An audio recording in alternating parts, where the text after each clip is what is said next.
Okay, Trent, coming into camp, a little bit hunched up, a little bit compact in the stance.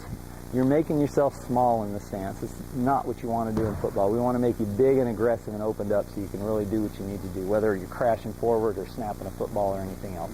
So we want to kind of open up that stance, give you some more operating room, some more space to make an aggressive throw down through the legs. That's the first thing we want to work on. The second thing we've got is you were a little bit too weight forward in the stance.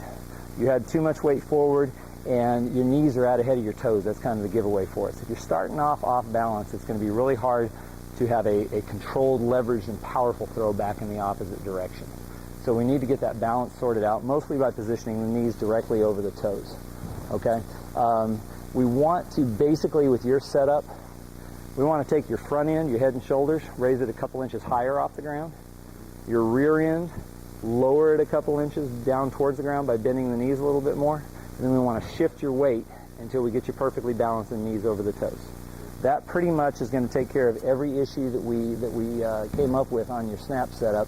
I didn't mark you down as having a steep slope. It wasn't extreme shoulders to hips, where the hips are way above the shoulders and you're pointed up in the air.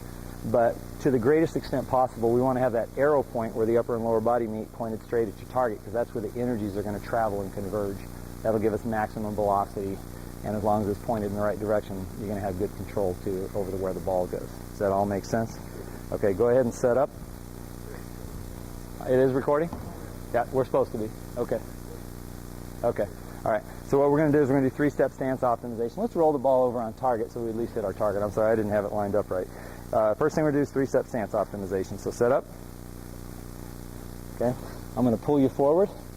Get your knee bending 90 degrees or less, straighten the back and fully extend the arms. I'm going to raise you up, maximizing operating room under the torso.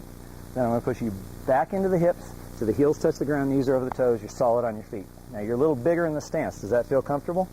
Give it a good hard throw from right there. See what happens. Okay, not bad. Now we've got a spiral issue and a little bit of a balance issue we've got now. Spiral issue. Try the strings down underneath the ball, which I think you're already doing. Try the guide hand or secondary throwing hand on top of the ball. And another thing is try TV drills at home where you can just lie down and practice rolling the ball. Sorry, that was a little off all 10 fingers. Okay, up. Okay. Nice and relaxed. You don't need to be extreme with it. Yeah, that's a good idea, good thing to practice all the time. Really exaggerate and emphasize that follow through. The other thing we can do is as you release the ball, really snap the wrist and rotate the thumbs to the sky. Try to really emphasize finishing with your thumbs to the sky and your palms to the sidelines. Okay? Let's go ahead and run you through the three-step a couple more times.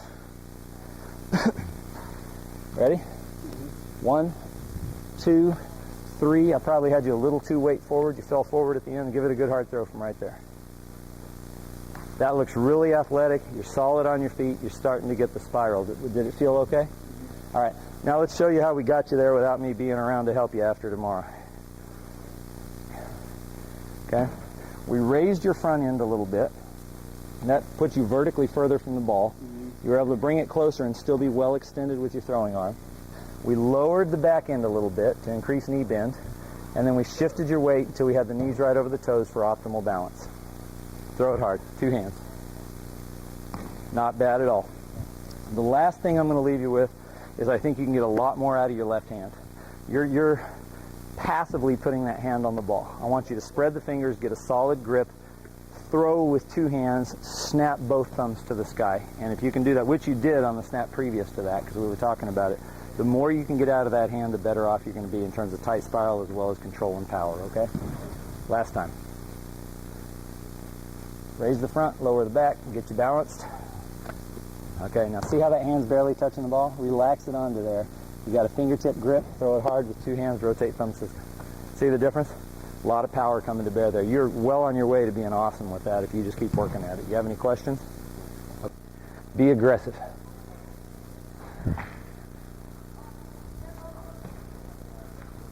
Okay, let's go ahead and go to the side. Great, all right?